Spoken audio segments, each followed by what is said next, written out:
Good morning. The subcommittee will come to order. Without objection, the chair is authorized to declare recess at any time. We welcome everyone to today's hearing on the Foreign Intelligence Surveillance Act, FISA. I will now recognize myself for an opening statement.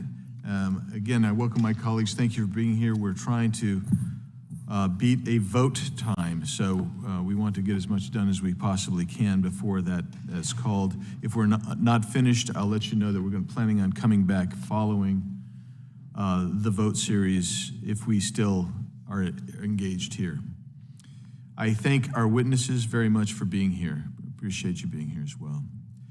Congress enacted the Foreign Intelligence Surveillance Act in 1978 in response to revelations that the federal government had seriously abused warrantless surveillance, resulting in rampant privacy violations. 45 years later, the same remains true. Despite efforts to rein in these abuses, the federal government continues to use its powers to illegally spy on American citizens.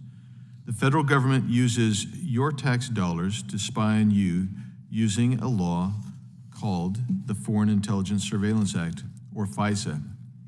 In 2019, Inspector General Michael Horowitz exposed the extent to which the FBI violated its authorities under FISA.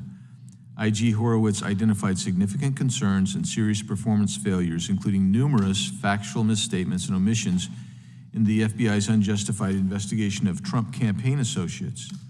In 29 applications that the FBI made to the FISA court to authorize surveillance, IG Horowitz found in 25 of them there was unsupported, uncorroborated, or inconsistent information, totaling more than 200 instances where the applications were inaccurate, unsupported, or omitted information. The FBI was unable to even locate the Woods file,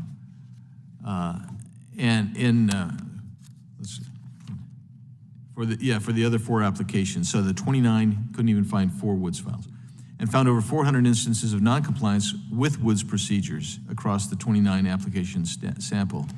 In February 2020, Director Wray testified before this committee and told the American people that they should not, quote, lose any sleep over the vast majority of FISA applications.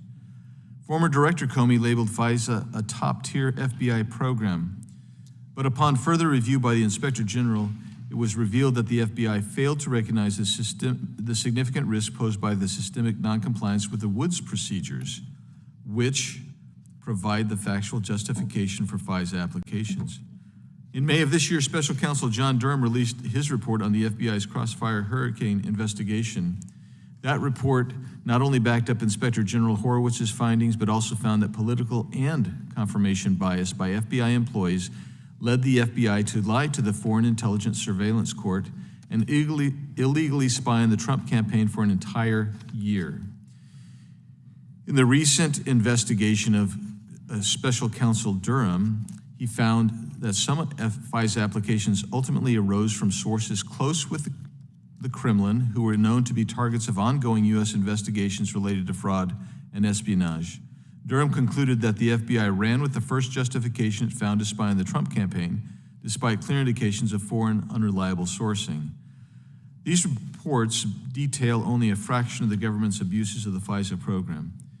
At the end of this year, Section 702 of FISA will expire. Section 702 does not require a warrant or any other justification to an independent arbiter, such as a judge or magistrate, before the government agent can query databases about an individual who is a U.S. citizen. Reports in recent years have exposed the government's, and specifically the FBI's, abuse of this program. A law designed to provide tools to collect foreign intelligence and prevent terrorist attacks has been warped into a domestic spy tool that has been used millions of times over the past 3 years to target Americans. In 2021, the FBI queried the communications of over more than 3.3 million times, and of more than 1 million discrete U.S. citizens. In 2022, the FBI conducted thousands of U.S. person queries. A recent FISA court opinion revealed the FBI conducted more than 278,000 improper searches of U.S. persons' communications in 2022, including those of people who attended protests, 19,000 donors to a congressional campaign, and in another instance, the FBI looked at the communications of donors Think about that. 19,000 people on a donor list are being queried and looked at by the FBI simply because they did donate. As Congress considers whether to reauthorize this program, this committee will be at the forefront and has the opportunity to shed a light on the broad issue of warrantless mass surveillance in violation of the Fourth Amendment. We must consider whether FISA and Section 702 can be reformed or if it's beyond repair. I, for one, see no reason for members on either side of the aisle to trust the FBI with this tool. The FBI has used FISA, specifically Section 702, to spy on Americans, to violate the Fourth Amendment and conduct warrantless searches. FISA 702, let's see here. It's clear that the government is using communications acquired through this program to conduct backdoor searches, which I think we'll hear more about today. Most of this is done without a warrant. Section 702 information acquired without a warrant can later be used by the FBI in criminal prosecutions unrelated to foreign intelligence or national security. The FBI has misused privileged spying powers to conduct rogue surveillance on innocent Americans, and we cannot allow that to continue. I have called for serious reforms or full repeal of FISA for years. I think it is built on a dubious constitutional foundation. The FBI has used this tool designed for foreign surveillance to spy on congressional donors, January 6 protesters, Black Lives Matter protesters, and even elected officials, including one of our own congressional colleagues.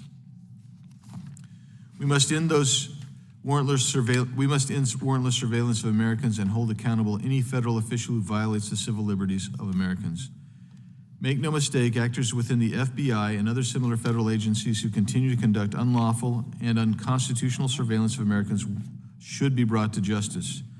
Some argue that these are no more invasive than a stop and frisk Terry stop, but at least in a stop and frisk, you have personal contact and actual communication between the target and the government agent. I suggest that even a 702 query is more akin to a wiretap, which requires a warrant before executing that query or that wiretap.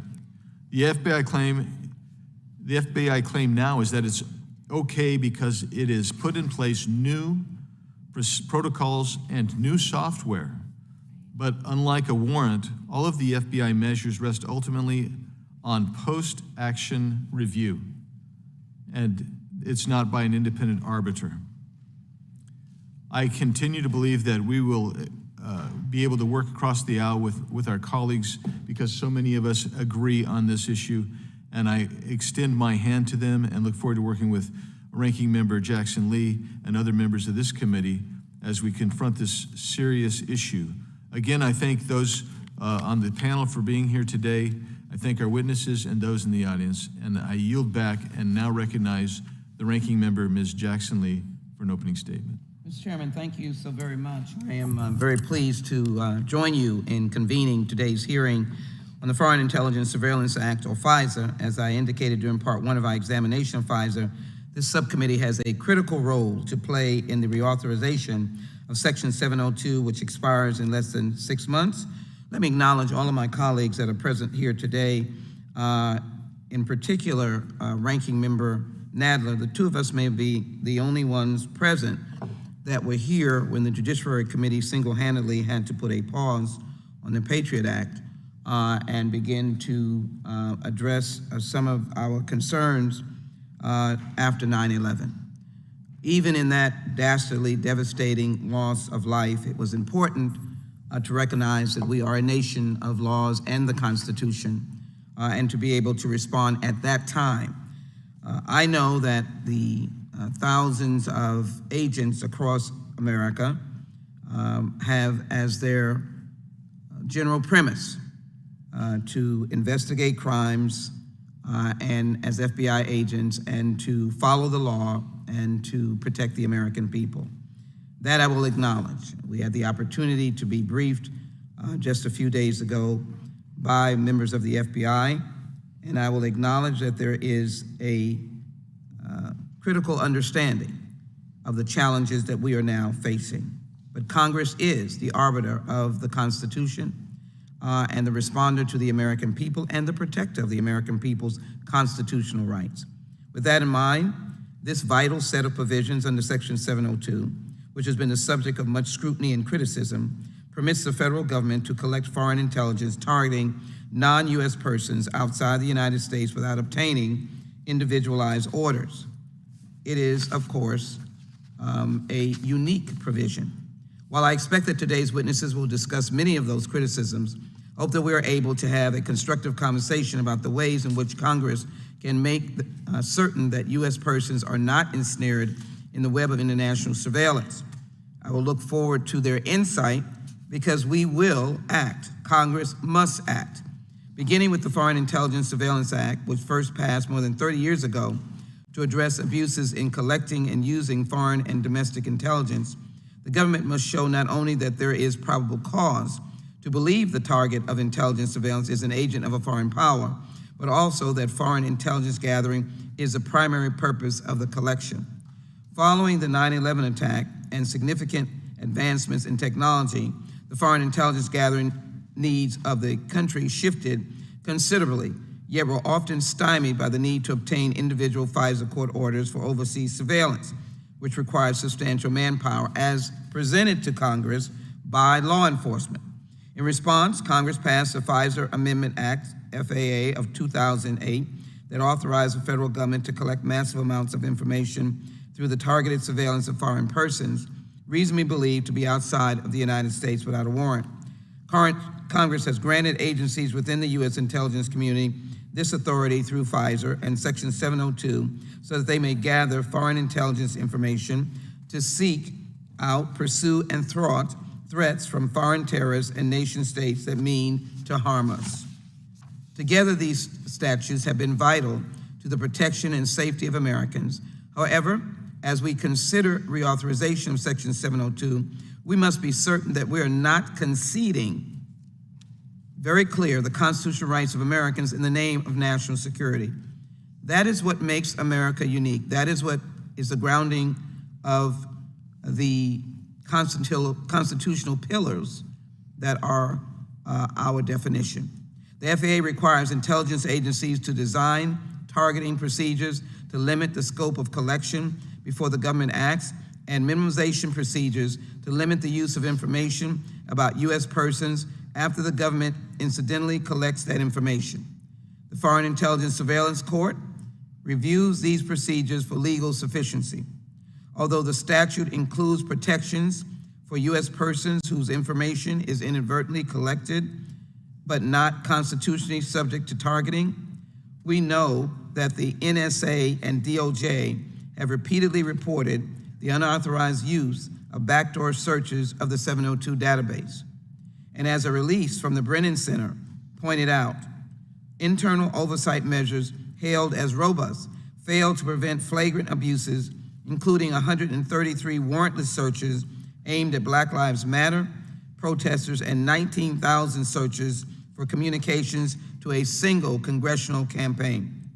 We're also faced with considering what guardrails are appropriate to prevent federal agencies from evading the legal protections of Americans' privacy by purchasing data from data brokers. These and other problems with FISA and Section 702 have led some of my colleagues, particularly Chairman Jordan and Chairman Biggs, and all of us, to take a position adverse to reauthorization of Section 702 in its current form. Since this is the second hearing of this subject, I hope that my colleagues are attaining sufficient information to help us reach a compromise position to move this reauthorization forward and to acknowledge that all of us have criticisms, but I think what is broken needs to be fixed. Given the threats facing our nation from the ruling Chinese Communist Party that represents both the leading and most consequential threat to U.S. national security and leadership globally, according to Director of National Intelligence Avril Haines, to terrorist groups such as ISIS, Al-Qaeda, and Hezbollah that continue to plot attacks against the United States, it is critical that we take appropriate action before the expiration of government authorities under this provision and simply make it right, make it correct, make it constitutionally infrastructured, if you will, to be able to function for what it is needed and to protect the American people. That is why I will reiterate my thoughts from part one of this conversation, we worked together to pass USA Freedom Act in 2015, demonstrating that we're capable of building consensus around our common values dedicated to privacy, transparency, and protection from unreasonable searches and seizures. Let us do so again together on behalf of the American people, reshaping these critical tools so that they serve the government's needs while also protecting the privacy of every American. I look forward to the testimony of our witnesses and yield back, Mr. Chairman. Thank you. I thank the Ranking Member Jackson Lee. And now the Ranking Member of the entire committee, Mr. Nadler from New York. Thank you, Mr. Chairman, and thank you for continuing this committee's important work on FISA reauthorization and on the overall question of the warrantless acquisition of U.S. personal information. At our last hearing, we heard from government watchdogs who described the FBI's ongoing compliance issues with Section 702. Today, I hope to hear from the witnesses about the impact of these violations, even when they are unintentional, and about what changes this panel believes would make inappropriate queries of the 702 database all but impossible. As I said at the beginning of our last hearing on this topic, I have never voted to reauthorize Section 702. I am deeply uncomfortable, as we all should be, with the legal fiction that it is permissible for the government to search our most private communications without a warrant simply because they were aiming for non-U.S. persons overseas. I understand, however, that this authority has become increasingly important to our national security, and so I will entertain reauthorizing Section 702, provided that we meet this basic privacy challenge head-on. Although Section 702 authorizes only the targeting of non-U.S. persons who are outside the United States, we know that massive amounts of U.S. person data are swept up under this programmatic surveillance. We also know from what reporting is available that the government has a lot of this data, and that much of it could not have been obtained without a warrant had they tried to collect it directly. As the reauthorization debate has begun in earnest, the FBI has assured us that they only receive a small percentage of the total information collection under Section 702. We cannot discuss precise numbers in this setting, but nobody should take comfort in the fact that the FBI only has access to some portion of a staggeringly large volume of information, including vast amounts of data about U.S. persons. The FBI has also demonstrated, after 2 decades of tinkering with the system, that improved training and the reconfiguration of their database has reduced the number of improper queries of Section 702 information by roughly 90% this past year alone. That is no small feat, and I wonder where this debate would be today if the Department of Justice and the FBI had taken their noncompliance problems seriously years ago. But again, it is difficult to find comfort in the percentages. If 2 years ago there were 2 million improper queries, and last year there were only 200,000 improper queries, we are still left to contend with 200,000 unsuccessful attempts to sidestep our constitutional protections. In a recent briefing, the FBI and the Department of Justice told our members and our staff that one cause of noncompliance was a simple misunderstanding, in quotes, of the legal standards under Section 702. That was their term, misunderstanding. I have no doubt that FBI personnel and field officers across the country may have had trouble interpreting the law, and I am pleased that the administration has corrected course, but I find it deeply troubling that the FBI would blame its field officers for a problem that clearly originated from its leadership. Let's tell the story as it actually happened. Congress last reauthorized Section 702 in 2017.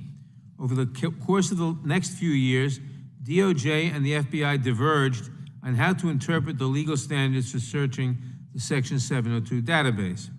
The FBI told us at the time that it was perfectly appropriate for the Bureau to take a looser view of the statute, an approach that ultimately gave them more access to our private communications. This was no misunderstanding. It was a deliberately maximalist interpretation of the law. The scathing FISA court opinion that has been released since our last hearing, the one that showed the FBI querying the database for particular campaign donors, George Floyd protesters, and January 6 suspects, is a direct rebuke of that interpretation. I understand that the FBI has since corrected course. I'm deeply gratified that the leadership of the Department of Justice took control and decided to adhere to the limits Congress put in place. But this so-called misunderstanding really gets to the heart of the matter. Chairman Biggs and I agree on very little. But here is one place we agree. Whatever we think of the last administration, whatever we think of the current administration, we cannot count on the next administration to get this right. We have to build a Section 702 regime that fully respects our privacy, no matter who is in charge. Not 90% of our privacy, all of our privacy. The changes the FBI has made to this program in the run-up to reauthorization are welcome, but they are insufficient. I look forward to hearing from our panel today about what else we must do to correct this program before it can be reauthorized. Thank you, Mr. Chairman, and I yield back. Thank you, Mr. Nadler. Without objection, all other opening statements will be included in the record. We will now introduce today's witnesses. I'm very excited to welcome this august panel. Professor Jonathan Turley. Professor Turley is the J.B. and Maurice C. Shapiro Professor of Public Interest Law at the George Washington University Law School. He's a nationally recognized legal scholar who has written extensively in areas ranging from constitutional law to legal theory. Thanks for being here, Professor. Mr. Phil Kiko is a principal at Williams & Jensen PLLC. He is a former Chief Administrative Officer of the House of Representatives and has served in a number of positions with members of Congress and committees, including this committee, the Judiciary Committee. Thanks for being here, Mr. Kiko. Mr. Gene Shire is a partner at Share Jaff LLP and serves as the General Counsel at the Project for Privacy and Surveillance Accountability. The Project for Privacy and Surveillance Accountability advocates for greater protection for Americans' privacy and civil liberties in government surveillance programs. Thank you for being here, Mr. Shire. Ms. Elizabeth Goitain, am I close? Okay, Goitain, okay. Ms. Goitain is the Senior Director of the Brennan Center for Justice's Liberty and National Security Program. Her work focuses on presidential emergency powers, government surveillance, and government secrecy. We welcome each of you here today. We thank you for appearing. I think we're all very excited to hear what you have to say, particularly potential remedies and recommendations. We will begin by swearing you in. If each of you would please rise and raise your right hand. Do you swear or affirm under penalty of perjury that the testimony you are about to give is true and correct to the best of your knowledge, information, and belief, so help you God? Let the record reflect the witnesses have all answered in the affirmative. Thank you. Please be seated. And please know that your written testimony will be entered into the record in its entirety. Accordingly, we ask that you summarize your testimony in 5 minutes. I will begin tapping just before that 5 minutes so you are aware that your time is about to expire and the floor will open up and your chair will disappear. No, that really won't happen. I can't believe I said that. I'm not filtering. Anyway, I'll try to filter. Professor Turley, we recognize you for your 5 minutes. Thank you, Chairman Biggs. Thank you, Ranking Member Jackson Lee, and thank you, Ranking Member Nadler, and all the members of the subcommittee. It's an honor to speak to you today about FISA and the reauthorization of 702. Today's hearing will raise admittedly difficult legal questions, and there's some questions, however, that should not be in doubt. There's no question that the FBI and other agencies have continued to defy federal law and abuse their powers under FISA. There's no question that both the courts and Congress have been misled in the use of FISA in prior years.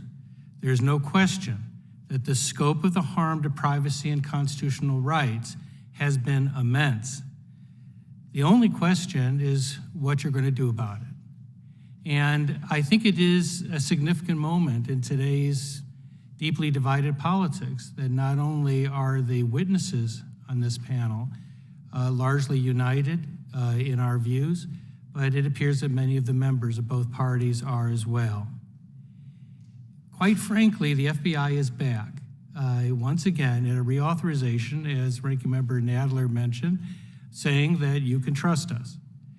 And for those of us who have been critical of FISA, it is an exercise of really breathtaking audacity, including, as Congressman Nadler stated, the continued reference to misunderstanding laws after years of litigation and discussion of those laws. If we reauthorize Section 702 without significant changes, then we have become a nation of chumps. It's not like this is being held from us as facts. We have documented evidence of massive violations of the privacy of U.S. citizens. So this is not something that is being hidden, it's in plain sight. Now, obviously, one of the possible responses from Congress can be simply to let this provision sunset. You just go back to the way it was in 2008.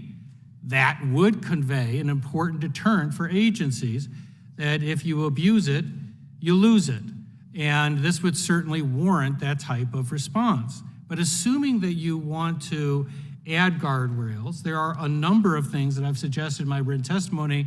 My colleagues have recommended others in theirs. These include ending backdoor searches, strengthening minimization standards, barring parallel construction, dealing with commercially available information as a circumvention of constitutional protections, and the creation of special advocates in the FISA process. You know, when Ronald Reagan famously talked about the Russian proverb, trust but verify, we actually have our own such proverb or viewpoint, and that was contained in Federalist 51, when James Madison said, you can never have government where you trust on the good motivations of the government itself. This was part of his discussion that if all men were angels, no government would be necessary. And he said that the key to good government was to oblige the government to control itself. FISA fulfills Madison's worst expectations. That trust has been repeatedly violated by the FBI and other agencies. And so once again, I ask, what are you going to do about it? Now, government power is a lot like gas in a closed space. If you expand the space, the government will expand evenly to fill it. If you allow a crack, the gas will escape. Section 702 wasn't a crack, it was a wide open door that allowed for these types of violations to occur, this pretense of incidental violations of privacy. I won't get into the specific details right now, but I'll be happy to talk about them. I do want to know, one of the suggestions that I make is for the creation of special advocates. As was mentioned earlier, this Congress did create amicus as part of FISA. That system was commendable, but it has been an utter failure in my view. We need the creation of a different type of advocate within the FISA system. Just as there are advocates to protect our security in FISA, there should be advocates protecting our privacy in FISA. And we need to create a firm, structured role for that. In many ways, the Vatican had the devil's advocate that often had to present evidence against the wishes of the Vatican. We have to have the same process in FISA. Thank you very much for the opportunity to speak today, and I'd be happy to answer questions. Thank you, Professor Turley. Mr. Kiko, you're recognized for your 5 minutes. Chairman Biggs, Ranking Member Jackson Lee, and Nadler, it's an honor to testify before this committee. I was asked to share my experience in successfully assisting in crafting complex anti-terrorism legislation, in particular the USA Patriot Act and its progeny, and to provide some perspective associated with the issue of 702 expiring at the end of this year. A little background. Following widespread wiretapping and surveillance abuses, Congress originally enacted FISA to make sure that government agencies must secure authorization to gather foreign intelligence. In addition, FISA created 2 new Article III courts. The most significant later reforms in FISA was the enactment of the Patriot Act as a result of the attacks. The pressure on this committee to do something after the 9/11 attacks was enormous.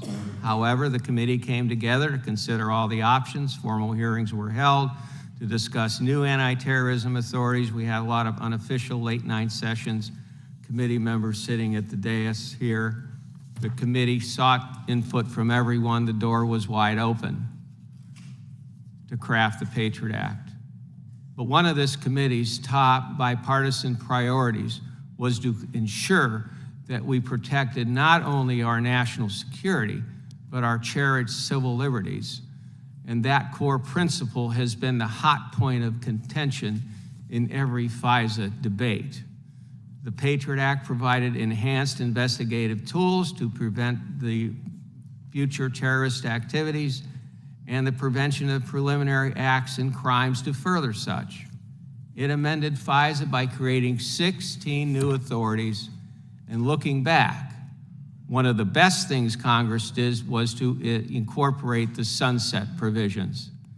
The idea of sunsetting these authorities was not popular at the time, particularly with the Justice Department, but the Patriot Act would be enacted with its extraordinary new powers and safeguards to civil liberties. Only the sunset provisions were there to preserve Congress's power to change the law. Since 9/11, FISA has been amended several times, including the addition of 702 in 2008, and it created procedures to collect foreign intelligence when communications travel through the United States communication infrastructure. It was designed to target non-U.S. persons reasonably believed to be located overseas, and it was viewed as a vital tool to protect Americans, including our men and women in uniform. But have the law enforcement agencies and intelligence communities earned our trust to retain those expansive authorities? I would say the answer, I think, is no. My written statement goes into the problems in detail, and this committee knows more than ever the myriad of ways in which the failures have occurred. I should add, this frustration is not a partisan one. Since the leak of the Snowden documents, the public disclosure of abuses that resulted in the passage of the USA Freedom Act, we have continued to witness serious escalating concerns surrounding misconduct and abuse of civil liberties. The public record is replete with abuse. The public trust has deteriorated. Obviously, something needs to be done. Traditional oversight is not good enough because it always looks backward after the damage has been done. When an agency abuses statutory construct, whether intentionally or through malfeasance or through negligence, there needs to be consequences for bad behavior. The lack of any consequences for these abuses compounds the lack of trust. Let's make the system more accountable. As for oversight, how can there be effective oversight when so few clearances of congressional staff there is? Probably, of all the people that are doing oversight in the House side, I'd say there's not more than 15 or 20 people that have the clearances that really go. So how are you going to do effective oversight? And trust me, they understand that in the agencies. So 702 expires this year. The important provisions should not be lost if for no other reason than FISA was enacted to constrain. However, there's been abuse. If Congress decides to let it expire, which is their prerogative, then figure out a way to legislate a different mechanism to replace it. I stand ready to assist in any way I can. Thank you very much. Thank you, Mr. Kiko. And now I recognize Ms. Goitin for your 5 minutes. Thank you. Thank you, Chairman Biggs, Ranking Member Jackson-Lee, and Ranking Member Nadler, and members of the subcommittee. Thank you for this opportunity to testify on such an important topic. Section 702 was passed to enhance the government's powers to conduct surveillance of foreign terrorists. Today, according to the government, it's used to combat a range of foreign threats, including cybersecurity attacks, fentanyl trafficking, and espionage act. Of course, if that were all Section 702 were used for, we wouldn't be here today. The reason this authority is so controversial, and the reason it should not be reauthorized without far-reaching reforms, is that it's become a rich source of warrantless access to Americans' communications. How did this happen? Section 702 authorizes warrantless surveillance, and therefore it can only be targeted at foreigners abroad. But the surveillance inevitably sweeps in Americans' communications because Americans communicate with foreigners. If the government's intent were to spy on those Americans, it would have to get a warrant in a criminal investigation or a FISA Title I order in a foreign intelligence investigation. So to prevent the government from using Section 702 as an end run around these constitutional and statutory requirements, Congress did two things. It required the government to minimize the retention and use of Americans' information, and it required the government to certify that it is not using Section 702 as a backdoor to spy on Americans. These protections have proven to be meaningless. All of the agencies that receive Section 702 data conduct warrantless electronic searches of that data for the express purpose of finding and retrieving Americans' phone calls, emails, and text messages. The FBI conducted 200,000 of these backdoor searches in 2022 alone. This staggering number leaves no doubt that Section 702 has become a domestic spying tool, one that allows the government to circumvent the protections of the Fourth Amendment and FISA. Now, Congress and the FISA Court have attempted to put some limits on this practice, but agencies have routinely violated those limits. In 2018, Congress enacted a warrant requirement that applies to a very small fraction of the FBI's backdoor searches. This requirement has been triggered roughly 100 times. By the government's own admission, the FBI has never once complied with it. The FBI has also engaged in widespread violations of its own rules for backdoor searches, according to the FISA Court. These violations include searches for the communications of more than 130 racial justice protesters, thousands of people suspected of involvement in the January 6th attack on the US Capitol, 19,000 donors to a congressional campaign, and multiple US government officials, journalists, and political commentators. The starting point for any conversation about reauthorizing Section 702 must be a requirement that the government obtain a Title I order or a warrant before searching Section 702 data for Americans' communications. But that's only the beginning, because if Congress stops there, the government could exploit gaps in the law to obtain much of the same information, not just without a warrant, but without any legislative limits or judicial oversight. For instance, generally speaking, FISA only applies when the government collects information inside the United States or from US companies. This geographical boundary is a holdover from a time when domestic surveillance usually meant surveillance of Americans, and overseas surveillance usually meant surveillance of foreigners. But in the digital age, Americans' communications are as likely to be rooted and stored overseas as they are in the United States. Overseas surveillance can therefore have just as great an impact on Americans' privacy as domestic surveillance. Yet for the most part, the government writes its own rules for overseas collection. And those rules expressly permit bulk collection and backdoor searches. There are also gaps in FISA's exclusivity provision that allow the government to treat certain parts of FISA as optional. For instance, FISA appears to require the government to obtain a court order to collect Americans' cell phone location information. But the government can and does obtain access to vast databases of this highly sensitive information by purchasing it from data brokers. There is little point in closing the backdoor search loophole if the government can simply pivot to other loopholes in the law. Meaningful reform of Section 702 will require a comprehensive approach to reining in warrantless surveillance of Americans. Thank you, and I look forward to your questions. Thank you very much. And now we'll go to you, Mr. Scher, for your 5 minutes. Thank you, Chairman Biggs, and Ranking Member Jackson Lee, and Ranking Member Nadler, and other members of the subcommittee. It's an honor to appear before you today on behalf of our civil liberties organization, the Project for Privacy and Surveillance Accountability, or PPSA. We work with groups across the spectrum to address government surveillance abuses and encroachments on the Fourth Amendment.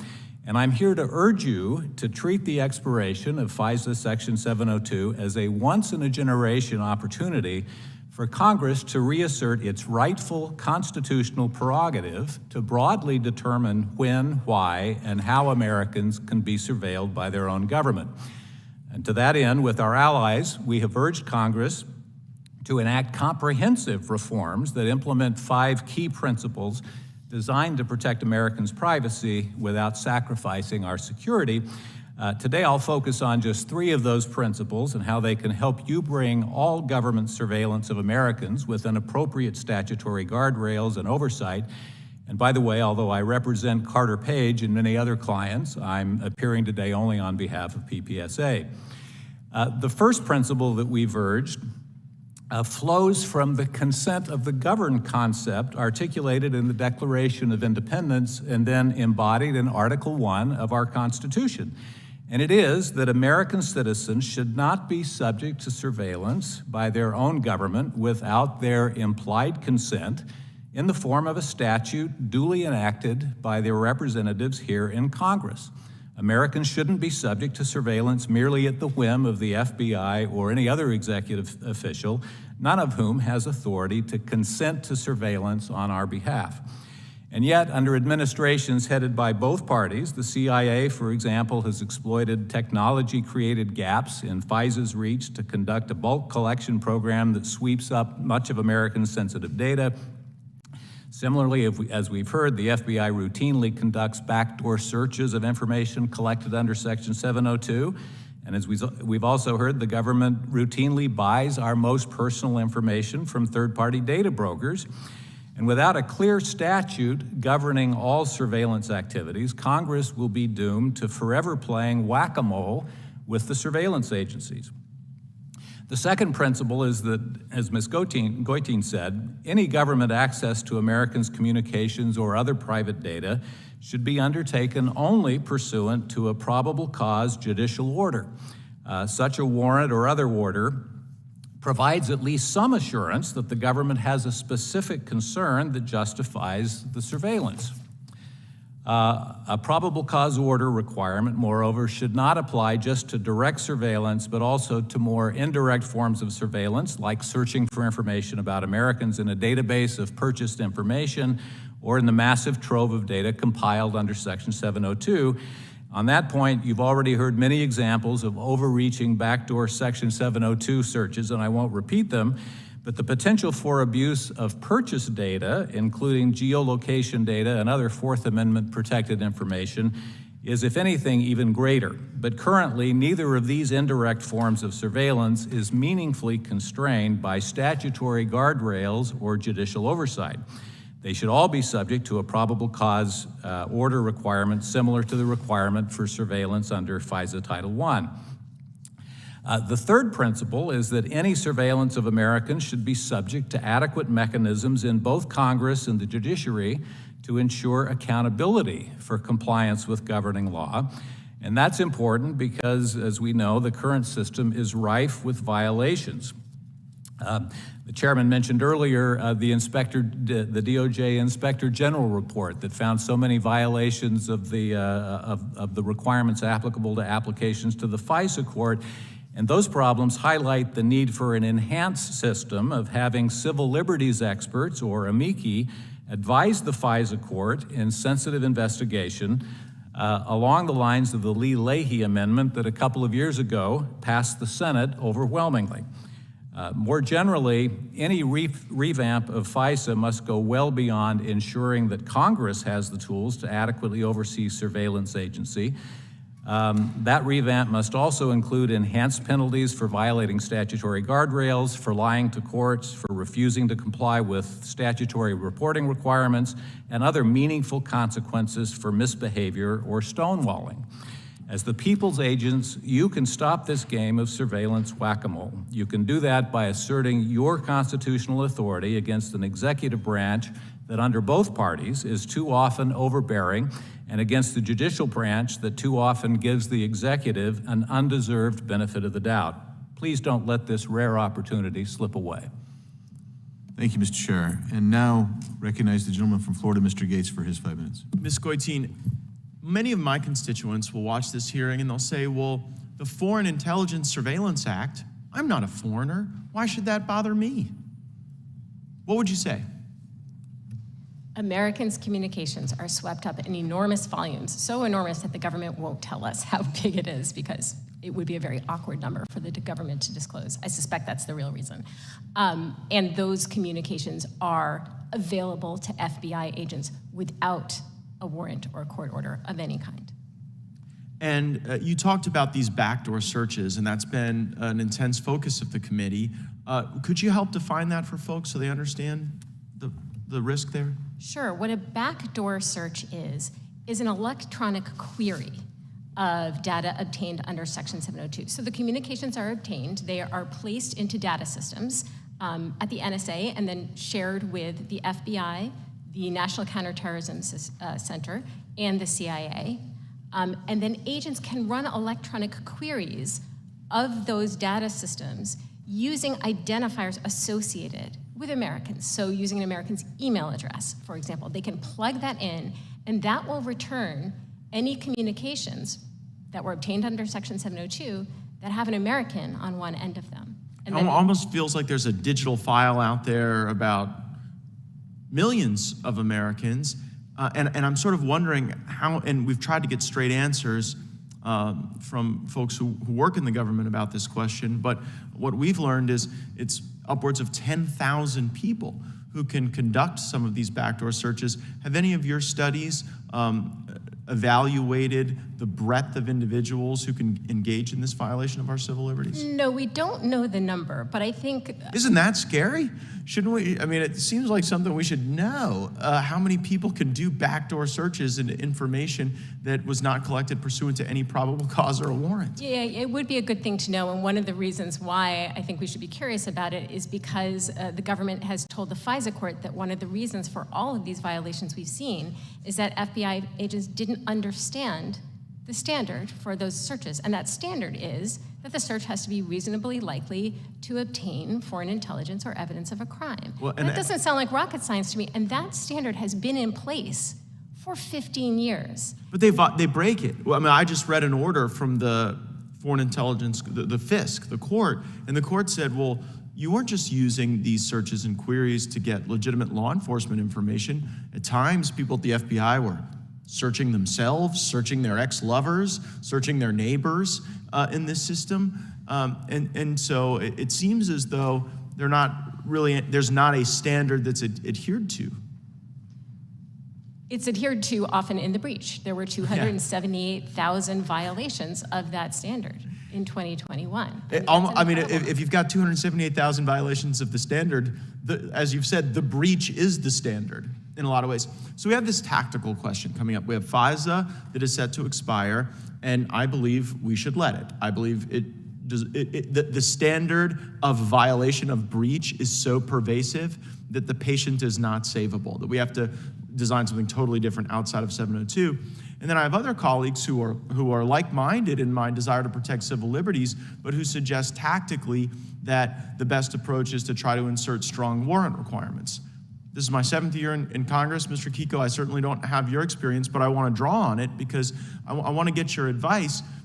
I've gone down this road with the Cheneyistas and others who bring us to the precipice of reform, and then at the last moment, it seems as though the civil libertarians rarely prevail over those who purport to be defending national security, no matter how many violations of our liberties occur. And so would you advise a reform effort or an expiration strategy, and why? Well, I would.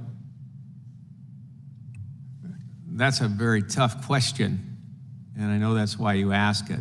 And I can actually see my preference would be some kind of reform effort with teeth and accountability, because there hasn't been any teeth and there hasn't been any accountability in the oversight that's been conducted. We're always at the end of the system. They say they're going to do something. It never gets done. 4 years later, we find out there's massive violations. Everybody comes, well, we're going to do it this time. But there's no accountability among the people that are breaking the law. There's no accountability among the administration. It doesn't matter. There's nothing. Yeah, it sounds like there need to be penalties. Thank you for your testimony. I yield back. Thank you. Chair recognizes the gentlelady, the ranking member, Ms. Jackson Lee.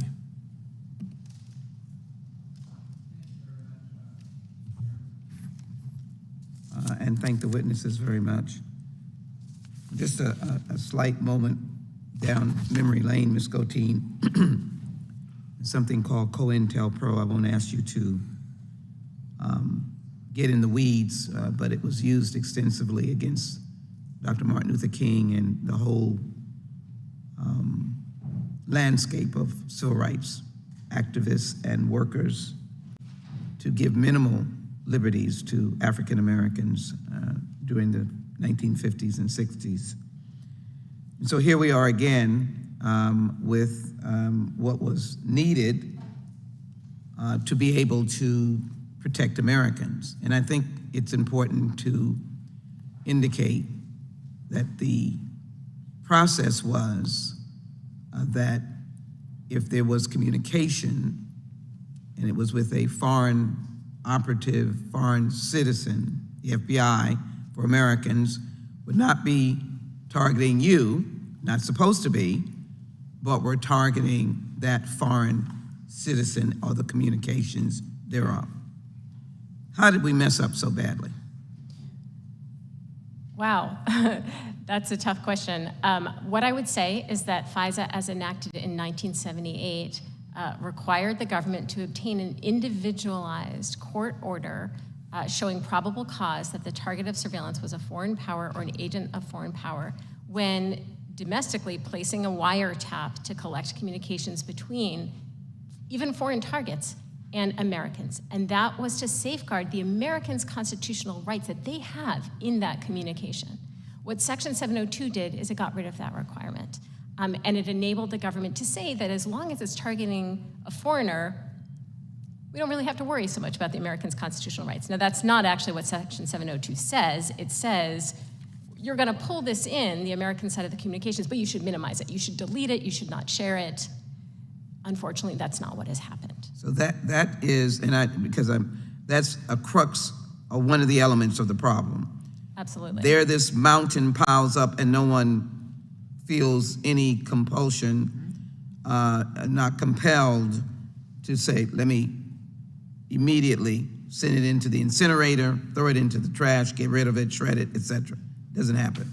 Right, and even if the FBI comes across Americans' information, or other agencies, NSA, CIA, that doesn't even seem to be foreign intelligence or evidence of a crime, they pretty much never get rid of it until it reaches the age-off deadline, which is 5 years. It's 5 years with a lot of exceptions, so it's 5 years, or in many cases, much longer. Let me try to hone in on what Americans may be impacted by with respect to these cases. This pile of information in which an agency has not complied with the guidelines that Congress put in place and or their own policies. To your knowledge, is the evidence found, or has the evidence found in this way, typically excluded in a criminal case? Well, in most criminal cases, the government doesn't give the notice to criminal defendants that is required under FISA. There's been a long pattern of the government evading its notice obligations. And if the defendant doesn't know that FISA has been used, that Section 702 has been used in that defendant's case, there's no way the defendant can raise a challenge, let alone have the evidence excluded. And most likely, the way that the government has been avoiding this notice obligation is through parallel construction, which is a well-documented practice of essentially recreating the evidence using less controversial means. So one of the things that Congress should do, if and when it reauthorizes Section 702, is to prohibit parallel construction. If I could quickly speak to Congressman Gates's question, I think the problem with simply letting Section 702 expire is that... I will allow you to do so. The chairman's going to give me a little bit more time to be able to answer. No. But if you'll go quickly. I'll go very quickly. Is that Congress will then lose the opportunity to make necessary reforms to other surveillance authorities and to close gaps that are in those authorities that allow the government to operate without any statutory authority at all. And if Congress merely lets Section 702 expire, the government will shift its surveillance activities to these other methods. So let me quickly get from you the singular change, other than what we just talked about, parallel construction, that we should be looking at. Gentlelady's time's expired, but you may answer that question. If I have any message for you today at all, it's that you cannot just go with one singular change. A warrant requirement for backdoor searches is necessary. It is far from sufficient. There are other reforms that need to be made, not only to Section 702, but also to overseas surveillance that currently happens without any statutory authority, to the practice of purchasing Fourth Amendment protected information from data brokers, and several other reforms that I mentioned in my written testimony. Thank you. I yield back. Thank you. I recognize the gentleman from Wisconsin, Mr. Tiffany. Yeah, thank you, Mr. Chairman. The subject of this hearing, Mr. Chairman, is fixing FISA, correct? And so, with all due respect, Mr. Kiko, I heard the comment you made that was along the lines of that both parties agree. On one of the most significant abuses of FISA, we do not have agreement, and that was in regards to one President Donald J. Trump. It was abused, and Mr. Durham highlighted what an abuse it was of FISA, and we have many people, including on this panel, that still will not recognize that. And that is dangerous for the American Republic. Because if you have a Praetorian Guard that thinks they can take down a president, are we all free? Are we all free? Mr. Turley, building off from Mr. Gates's question, so let's say we don't authorize, what will happen? Let's say we didn't, will there be things that fill in the gaps? Do we have existing law? Well, thank you for asking that question, because there is what economists sometimes call a path dependency that can set in with these types of programs that you can't imagine not having 702. I can, because 702, and many of the members of this panel can, because we were here. You were in Congress. I was testifying when 702 was created. So there was an existence before 702, and Rome did not burn. That you have a system that can handle it. The question is whether Congress feels that these abuses are so serious that you want to use a rule that if you abuse it, you lose it. That is, this is not the first time the FBI has come before you and said, oops, we misunderstood the law. Oops, we did millions of improper searches. Oops, we actually violated the privacy of citizens in exactly the way that people said would happen. At some point, Congress has to decide whether 702 was a good path to take. If it decides to reauthorize 702, the solutions are very, very clear. Mr. Turley, if the people are not honorable in those agencies, is it even fixable? Well, part of the problem I had with Director Wray's testimony this week is when he talked about FISA, he kept on saying that was that earlier director. Well, the director may have changed, but the people in the FISA system have not. There's been a consistent culture of violations here that go back throughout the history of FISA. And this gets to, again, this sort of premise that was the flaw of FISA of trusting the government to act on good motivations. And I think that it's repeatedly shown, quite frankly, it cannot be trusted with that level of discretion. Unfortunately, I only got 5 minutes here. You want to get a couple more questions. Mr. Scheer, Mr. Gates once again said, tactically, what should the reforms be? What would be one reform that you would say needs to be done if Section 702 is left in place? Several of us. Turn your mic on. Several of us have come up with a list of reforms, and there are over 25 of them. Perhaps the most important is the warrant requirement, the probable cause requirement that we discussed earlier.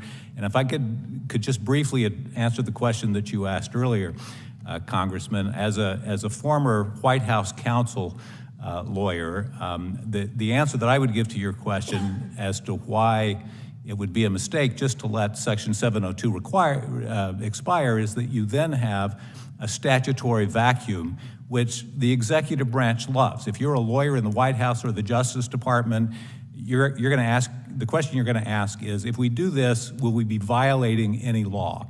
And if there's no law on point, your inclination is going to be to ask, well, does the president have an inherent authority to do this thing that the intelligence community wants to do? And of course, they tend to read presidential authority broadly. And so if there's no statute that governs the issue, you're basically going to be opening the door to the White House and Justice Department lawyers to come up with creative So you're concerned rationales. that we'd be ceding authority to the executive? Absolutely. Yeah. And it's not their role. So what if there was a penalty of removal of qualified immunity for somebody that abused this? I think that's something that ought to be considered. Okay, I got to get one more question in here. Ms. Goitine, Mr. Turley did a terrific job of anticipating my question. Did you hear the testimony of Director Ray? I did not. I was busy preparing for this hearing. Well, I would just say to you that you were incredibly prepared, and we really appreciate that. Mr. Chairman, I just want to say thank you for putting together this panel. It's one of the finest that I've been before. Thank you. Thank you. They have notified votes. They've called them. What we're going to do here, just so everybody knows, is we're going to go to Mr. Nadler for his questioning, and then we're going to recess until after the votes, which would mean I would anticipate somewhere between 11:15 and 11:30 we'll be back in this room. Sorry about that interruption.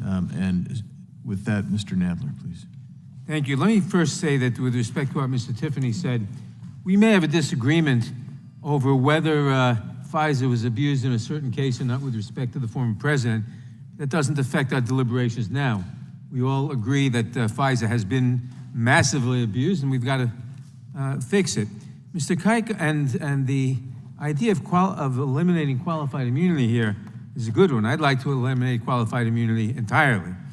Mr. Keiko, in the 3 months since this committee last held a hearing on FISA, we learned that the FBI conducted unminimized warrantless backdoor searches of campaign donors, George Floyd protesters, and many others. If the FBI sought to search Americans' communications, no matter the reason, they would normally need a warrant under the Fourth Amendment. Could you briefly explain to us why the court has found warrantless searches of the 702 database to be acceptable under the Constitution?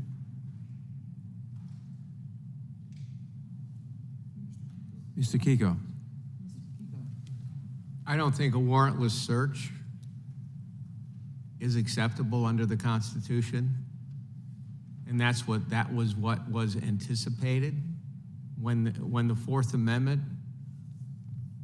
was created. No, we agree on that. My question is, why has the court found warrantless searches of the 702 database to be acceptable under the Constitution? I haven't looked at that particular question, so I would ask a panel member to Anybody else? Ms. Goitine? I'd be happy to answer that. The FISA court has found that warrantless searches are constitutional. The FISA court has essentially said as long as the initial collection was lawful, then you apply some kind of lower standard to analyzing the queries rather than treating it as a separate Fourth Amendment event. However, Section 702 has recently made its way to the regular federal courts. And I say recently because for many years the government was not providing notice to criminal defendants, so there was no way to raise the issue. But in the past few years, regular federal courts have had a chance to look at this question, and there is a divide among those courts. You have 4 district court judges holding that these searches are constitutional, and then you have 4 appellate court judges expressing serious constitutional concerns. The only federal appellate court to rule directly on this question was a unanimous 3-judge panel of the Second Circuit, which held that you do have to treat the query as a separate Fourth Amendment event, subject to its own reasonableness analysis. And the Supreme Court has made clear that warrantless searches are presumptively unreasonable unless they fall within an established exception to the warrant requirement, such as consent or exigent circumstances. The Second Circuit remanded to the district court to conduct that analysis. So the courts, it is far from settled that these queries are constitutional. And Mr. Ranking Member, could I just add one thing as well to that, and that is this was a reference to the Hasbarami case in the Second Circuit, and I agree with everything that was being said. One of the barriers that we see in federal court is that people have been denied standing in order to challenge these issues. Ms. Goitine, the number of searches conducted among U.S. person identifiers went from 3.4 million in 2021 to less than 120,000 in 2022. Can you explain what remedial measures the DOJ put in place to reduce the number, and whether you consider these changes sufficient to protect Americans from unwanted surveillance? Sure. The FBI imposed some new training requirements, some new oversight requirements. It changed its data systems in various ways. And these changes resulted in the searches, as you say, going from 3.4 million to 200,000 searches. Now, I would say that one warrantless search of Americans' communications is too many. 200,000 warrantless searches, that's 500 warrantless searches for our communications every day. That is just a jaw-dropping number. And the fact that the FBI seems proud of that number really tells you how little regard they have for American civil liberties. They have made these changes according to the FBI's own internal study. Non-compliance has been reduced to 4%. I think there are a lot of reasons to question that number, but even if you accept that number, 4% of 200,000 searches, that's 8,000 searches every year that violate the FBI's own low standard. Thank you, Ms. Coitine. How can FISA be modernized to protect America's communications that are inadvertently acquired through Section 702? What would be the impact of such changes on our national security? But how can they be, what should we do, in other words? Right, so I think the solution is to require a warrant or a FISA Title I order in order to conduct these queries, and the government has put forward absolutely no evidence and no reason to believe that that would harm our national security. After all this time, the government has managed to come up with 3 examples of situations where U.S. person queries were useful. The government has been very vague about exactly how those queries happened or were used and how they produced the benefit that the government is claiming, but more importantly, the government has given no reason to think that a warrant requirement or a Title I order requirement would have prevented the queries from occurring. So for example, there's the Colonial Pipeline ransomware attack. In that case, the queries took place after the attack. So there would certainly be probable cause to support any query that would return evidence of a crime. And similarly, there were queries to try to identify and protect The gentleman's time has expired. potential victims of assassination plots, and I would argue that surely these potential victims would have consented to a search had the FBI bothered to ask. Thank you. I yield back. Thank you. And again, thank you to the panel. Thanks for indulging us to go vote. And we hope everybody votes with me. Anyway, we'll be back probably about an hour-ish, and feel free to make yourself comfortable here.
Agree. I wholly agree. And the FBI, on the other hand, has abused its FISA authorities and violated America's constitutional rights. And in several investigations and audits, the DOJ Inspector General Michael Horowitz and Special Counsel John Durham exposed the extent to which the FBI violated its FISA authorities. And for example, in 2019, the OIG issued a 478-page report finding that the FBI has abused its FISA authority to illegally surveil former Trump campaign associate and American hero, Carter Page. The report found 17 significant errors or omissions and 51 wrong or unsupported factual assertions in the applications to surveil Mr. Page. The FBI relied upon uncorroborated information to support its application to surveil Mr. Page because they wanted to keep, in my opinion, Donald J. Trump, the greatest president in my lifetime, from office.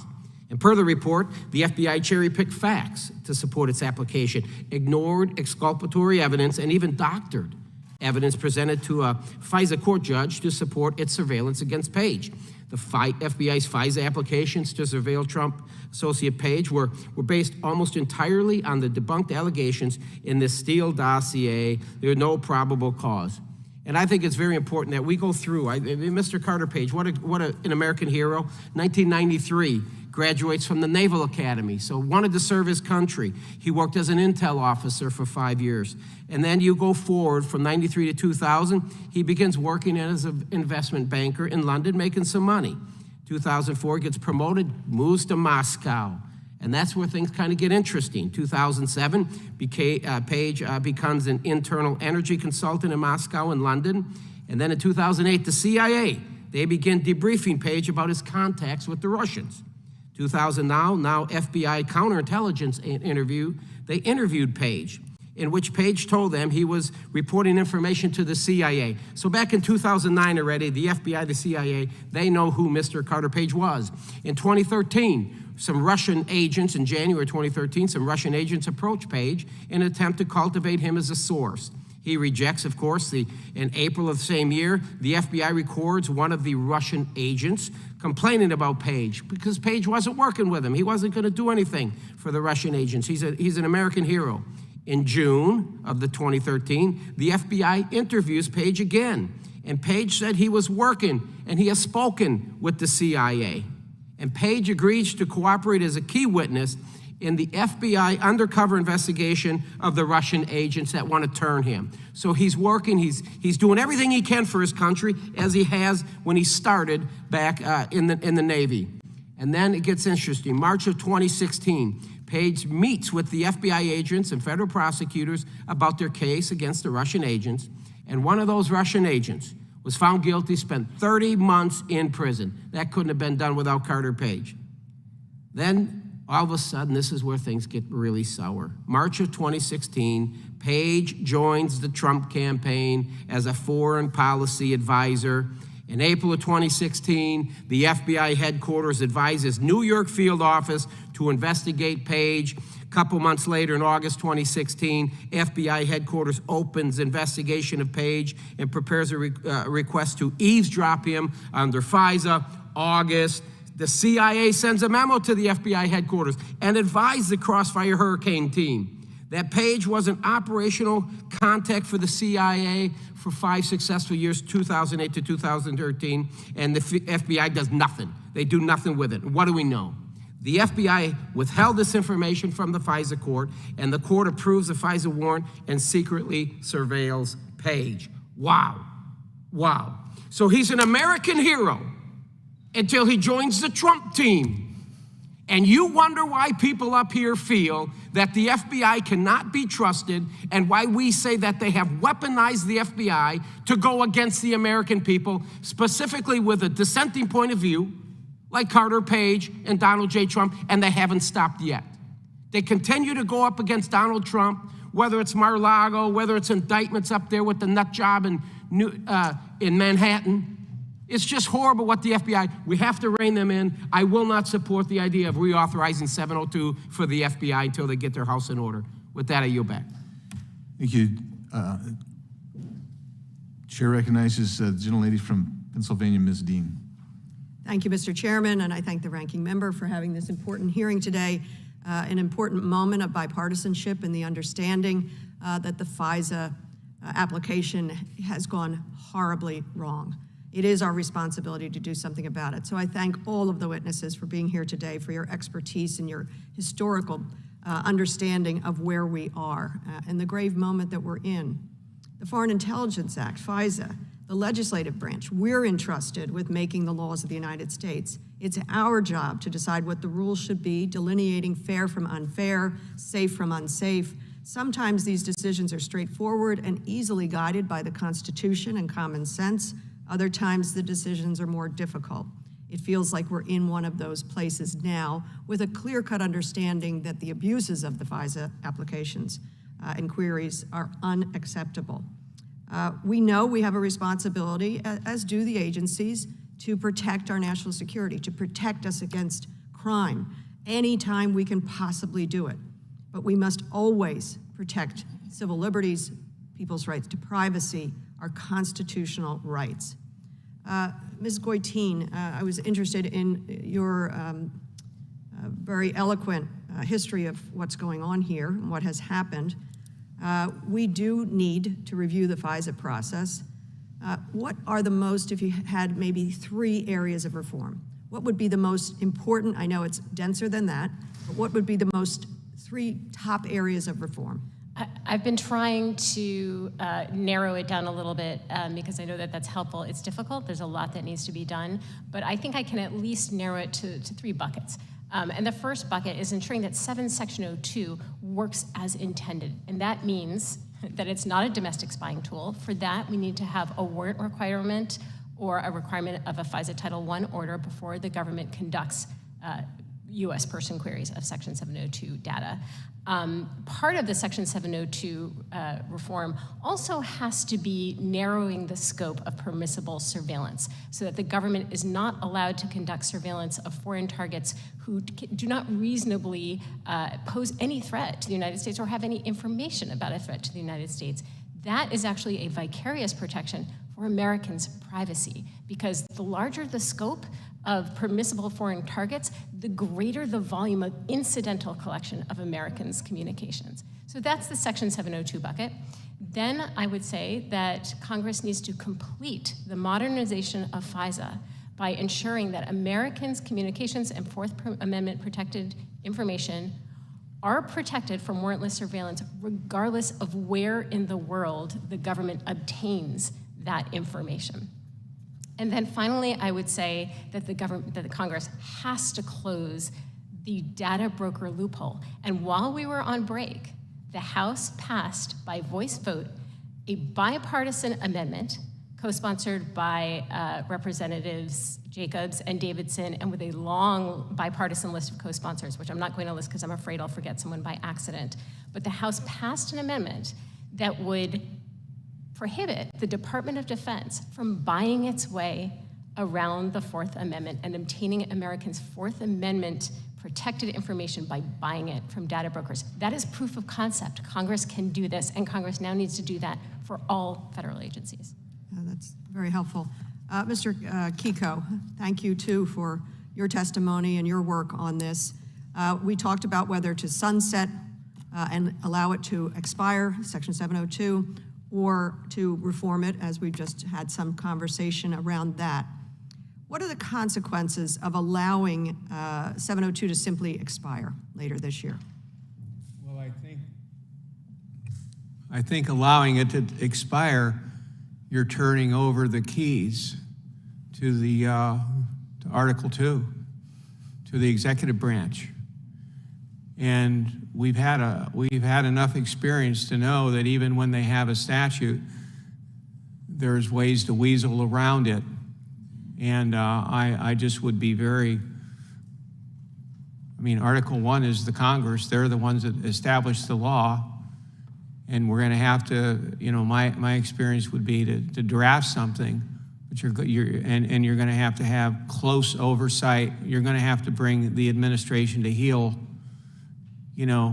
for the consequences of abuse, but also we don't have to have it read as broadly as it is for data purchases and for all this other stuff that they've been somehow figured out to have jurisdiction over.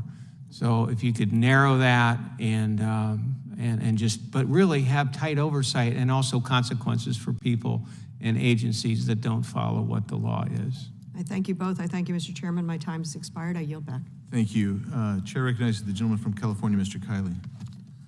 Professor Turley, in your statement, you quoted Justice Brandeis's famous formulation of privacy as the right to be let alone, which I do believe is indeed one of the rights most valued by Americans, and that most Americans would be horrified to hear of the government having access to their private communications. There's something really fundamental about this separation between the public and the private, the idea that each of us has a sphere of personal privacy that is inviolable, that goes to the heart of what it means to live in a free society. But sometimes you hear a contrary view that, well, if you're not doing anything wrong, what do you care if the government has access to this? What would be your response to that?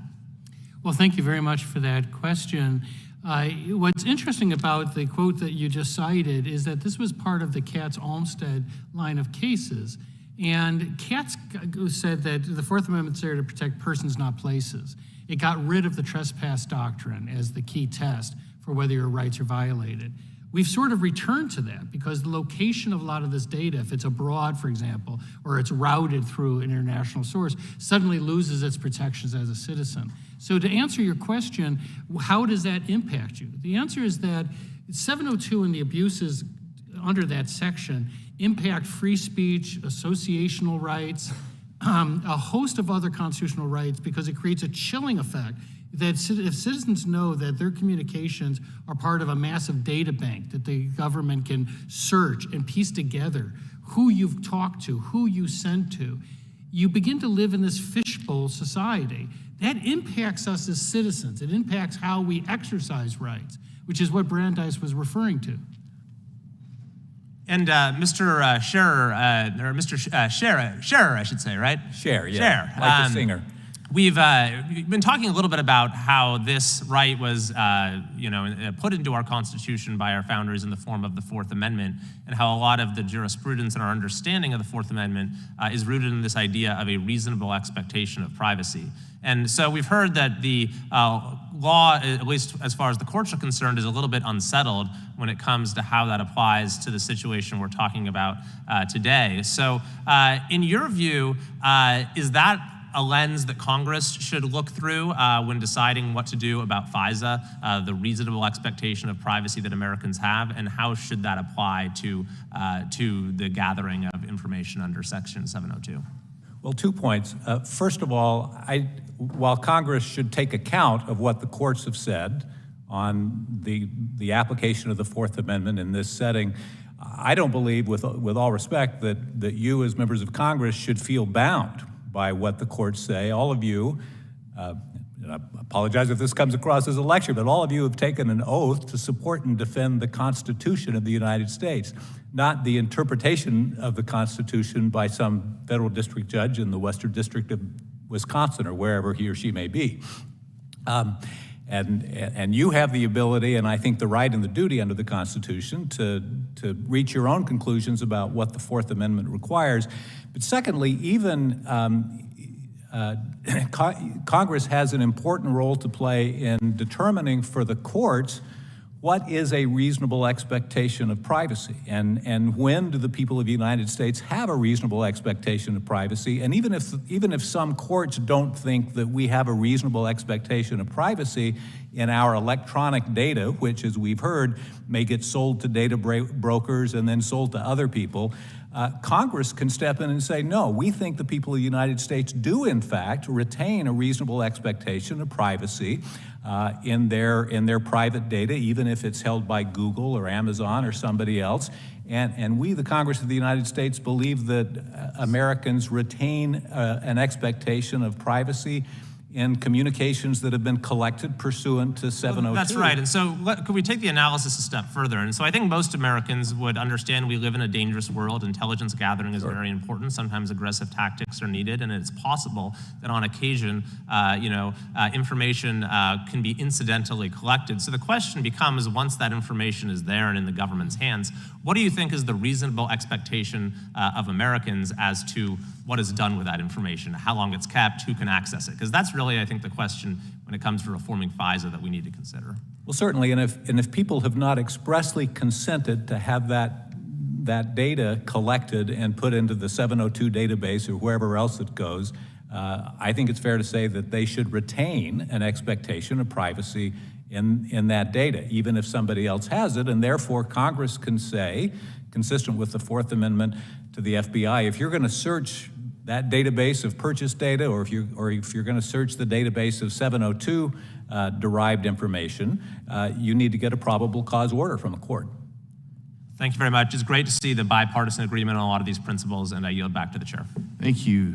Chair recognizes the gentleman from Georgia, Mr. Johnson. Thank you, Mr. Chairman. Having practiced criminal defense law for 27 years and acted as a judge for 12 years prior to my 17 years now in Congress, I understand Fourth Amendment principles and understand the concept of a reasonable expectation of privacy, but I cannot wrap my head around the concept of a reasonable expectation of privacy in data that has been acquired over the open market by anybody who wants it, like Russia or China or Iran or North Korea.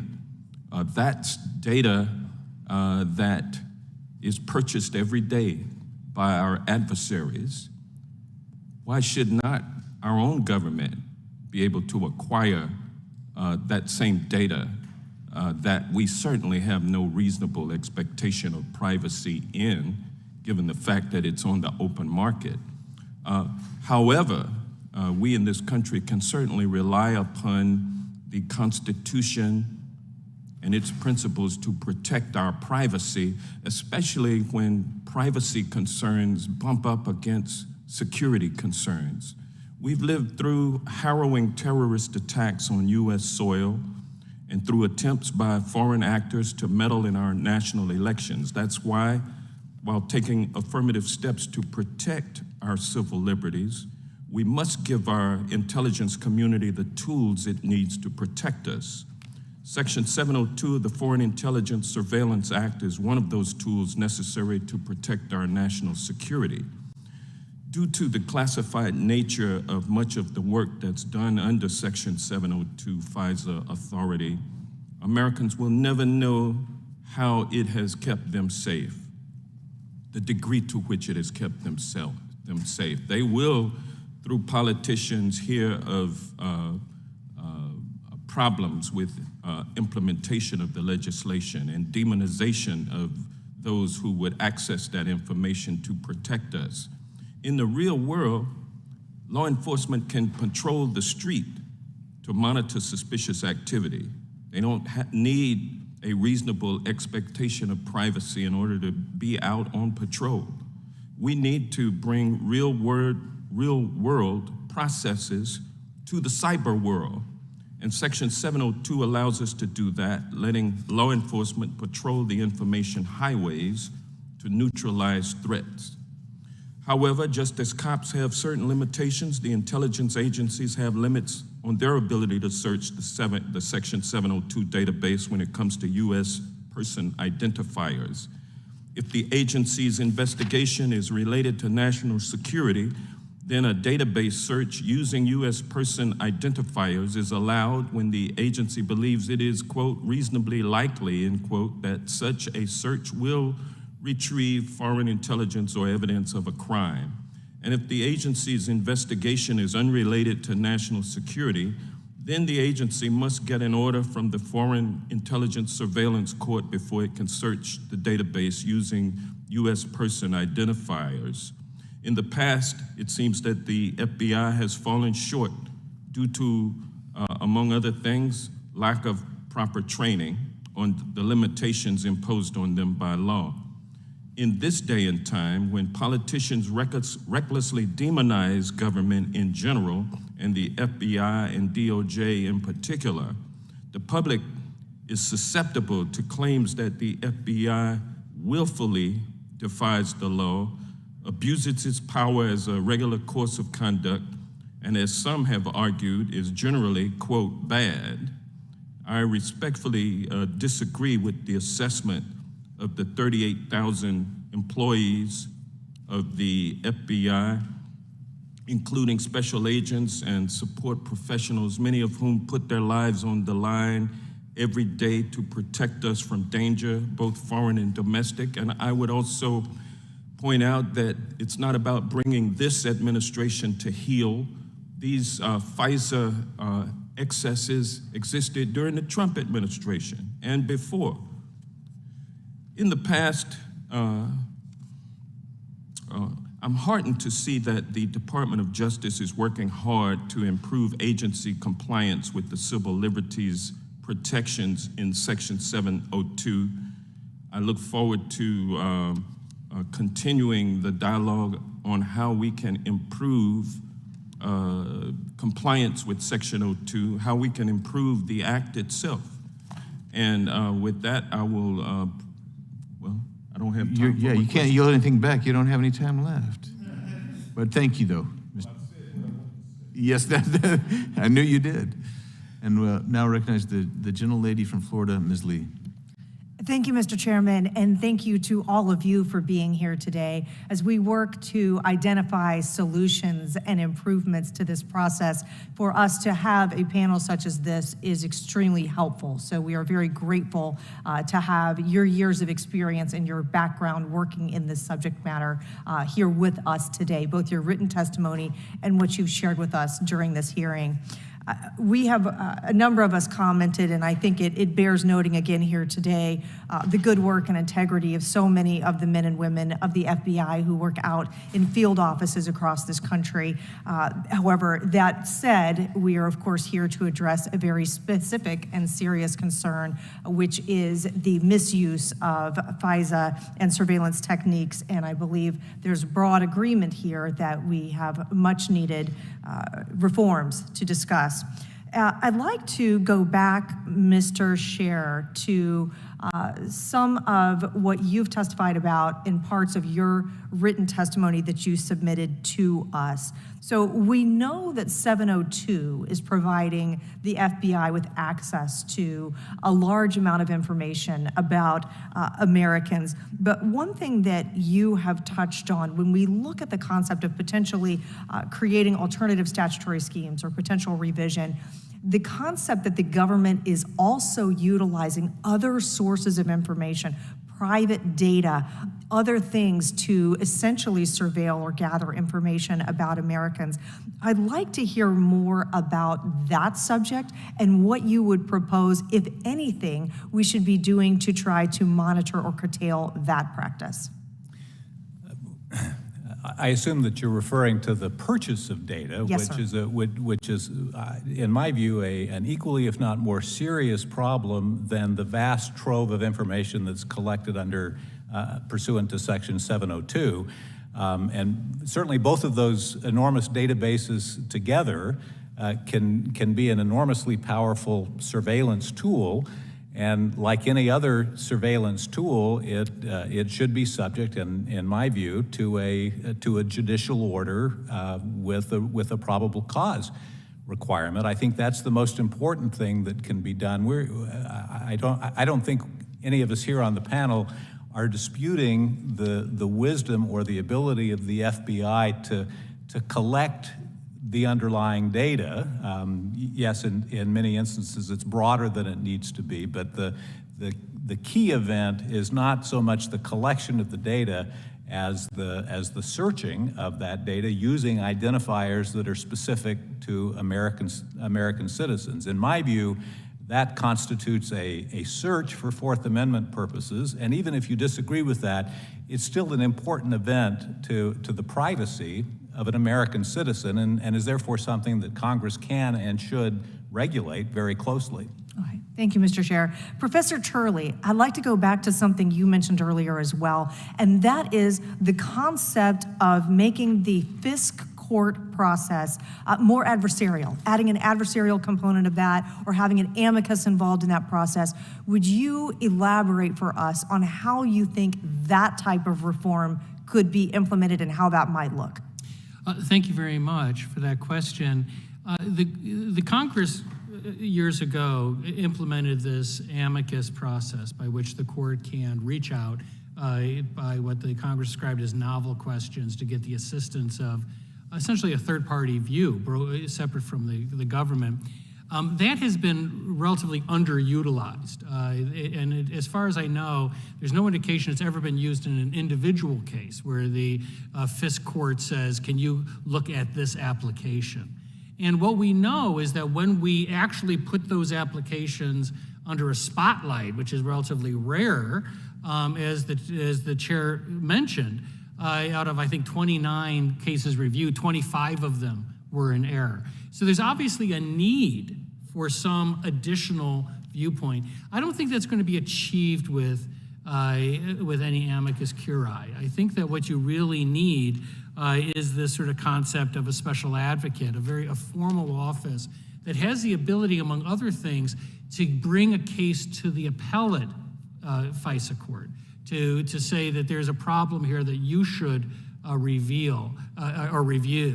I think that would be very useful to have an actual privacy advocate with security advocacy. If you're going to have a secret court, let's make sure both are represented. Thank you, Professor Turley. And Mr. Chairman, I yield back. Thank you. Chair recognizes the gentleman from South Carolina, Mr. Fry.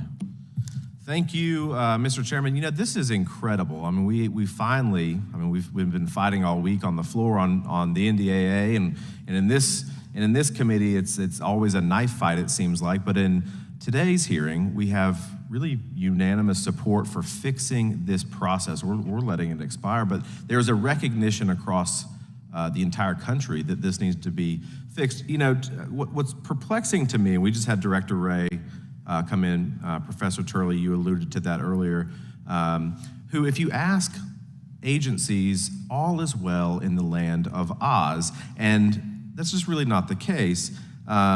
We know that the FBI and other agencies have abused FISA to the nth degree. We know that they continually spy on Americans without a warrant.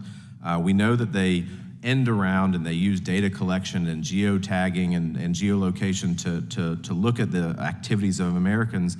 And at the end of the day, you know, I look back and Professor, you cited the Federalist Papers. You know, we're a nation of laws. We're not some Orwellian dystopia where these things are appropriate or even allowed, but we've allowed them to happen. And I think to the point of the entire panel, we really need to get a handle on this in a pretty aggressive way.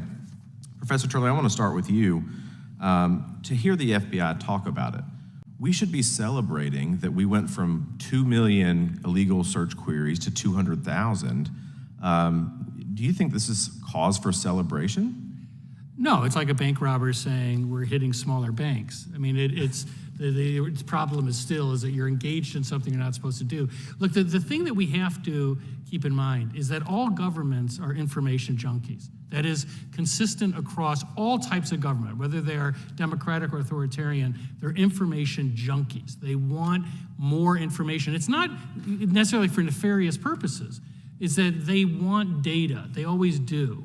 And so this impulse will exist and it will grow unless you restrain it. I was baffled by the director's testimony. When he said that he wasn't even aware of what parallel construction was, I was really taken aback, because that's a core issue in these FISA debates. It's been an issue for years.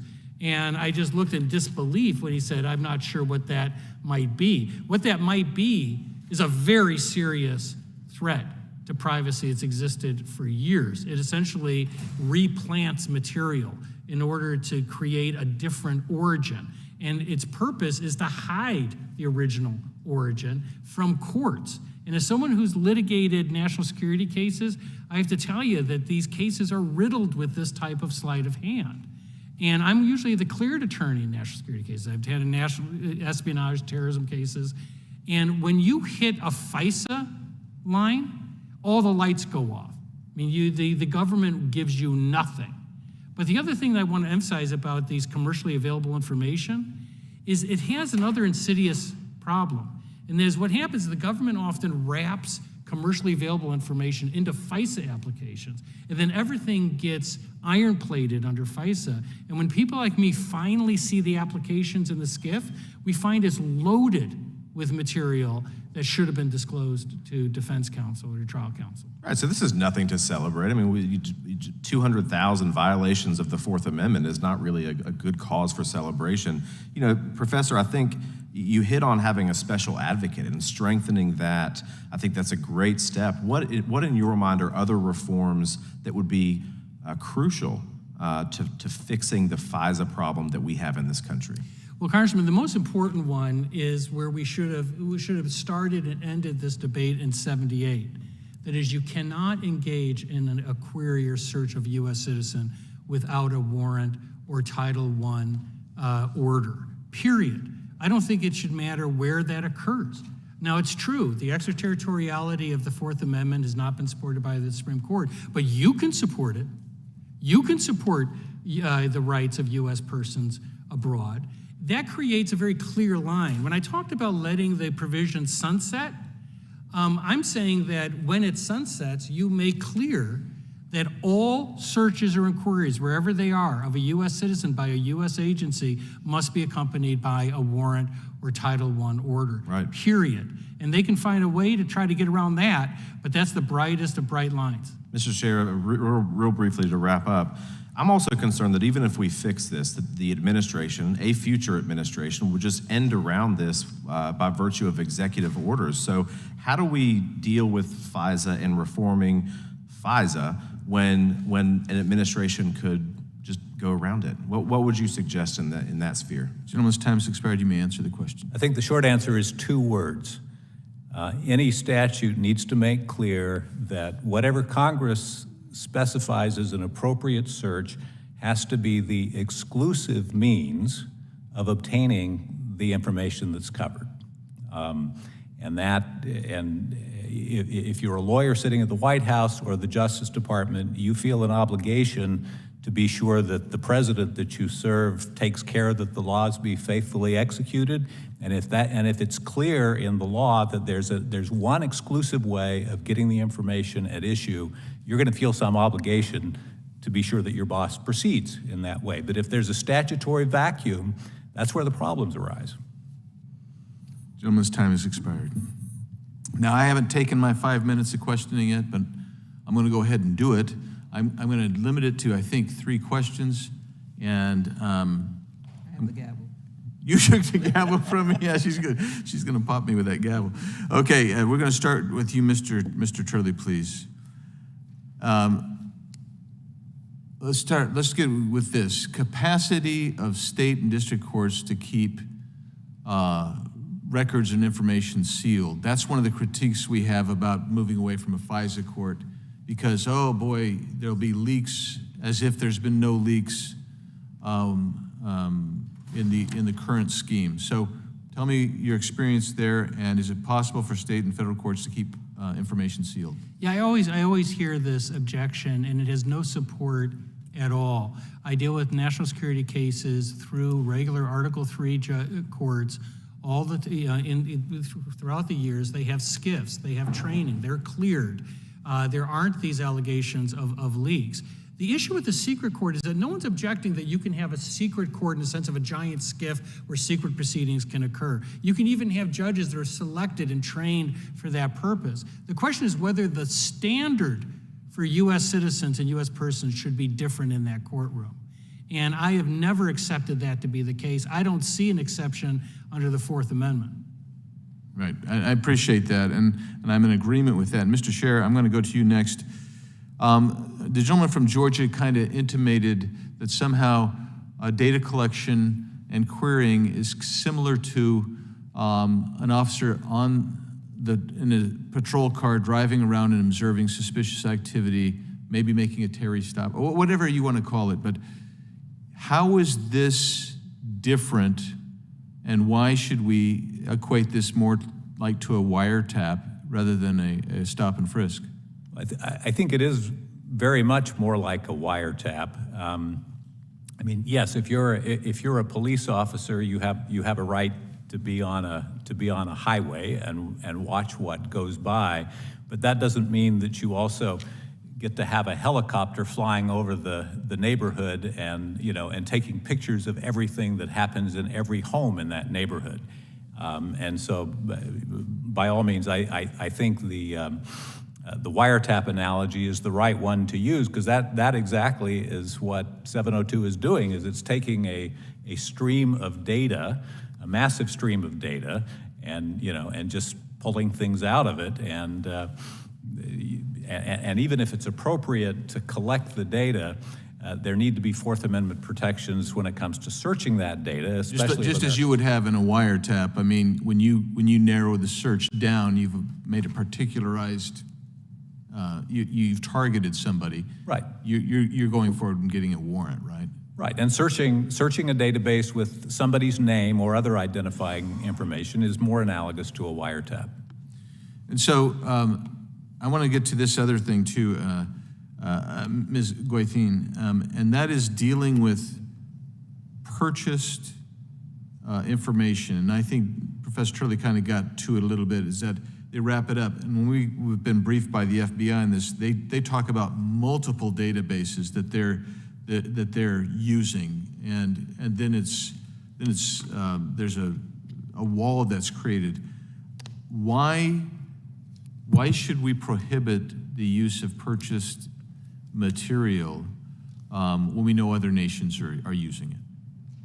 Well, that's an important question. And let's be clear that we are talking about material that the government would need a warrant or a court order or a subpoena if it were compelling the production. So we're talking about sensitive information about U.S. persons. The reason the government can buy this from data brokers is because there are loopholes in the law. The law does prohibit phone companies and internet companies from selling this type of data to the government.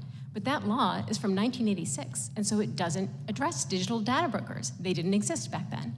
So there's this loophole where the companies cannot sell it to the government. They can sell it to data brokers. The data brokers turn around and sell the same information to the government at a handsome profit. So the information is laundered through a middleman. Now, we should be concerned about the fact that foreign governments can get this information. Congress absolutely should act on that problem, and the Brennan Center is in favor of comprehensive consumer data privacy legislation.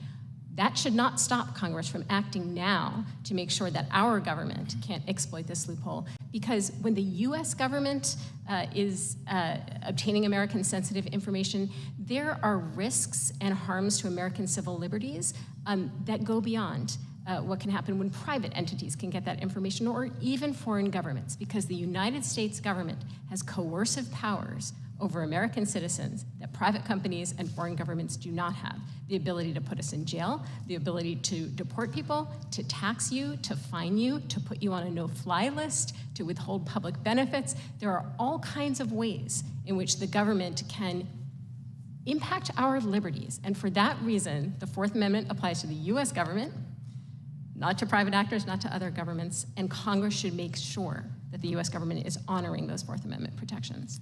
Well, my time has expired, and I thank each one of you. You've provided us with some information, and I think is vital, a lot of comments. And what I would ask of you is, as we go forward, we may have ideas, legislation that we want you to review. Please make yourself available. We appreciate you making yourself available. Mr. Chairman. Yes, and I believe there's some unanimous consents? Yes, there are.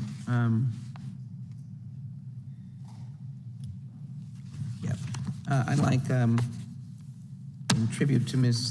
Goteen, but I'd like to unanimously submit into the record Brennan Center Bipartisan Coalition responds to the FBI's new policies under Foreign Intelligence Surveillance Authority as unanimous consent, and under epoch.org, July 13, 2023, new FBI procedures under FISA Section 702, out of touch with extent of abuse, gravity, and privacy threat. And I think I will yield on those two items as unanimous consent to submit Without them into the objections, entered into the record. At the collegiality that we will work together on the best solution of this matter. And Mr. Chairman, just want to put it on the record, we are facing in the next decade artificial intelligence. And I yield back. Thank you so much. And with that, I appreciate everyone being here, and we are adjourned.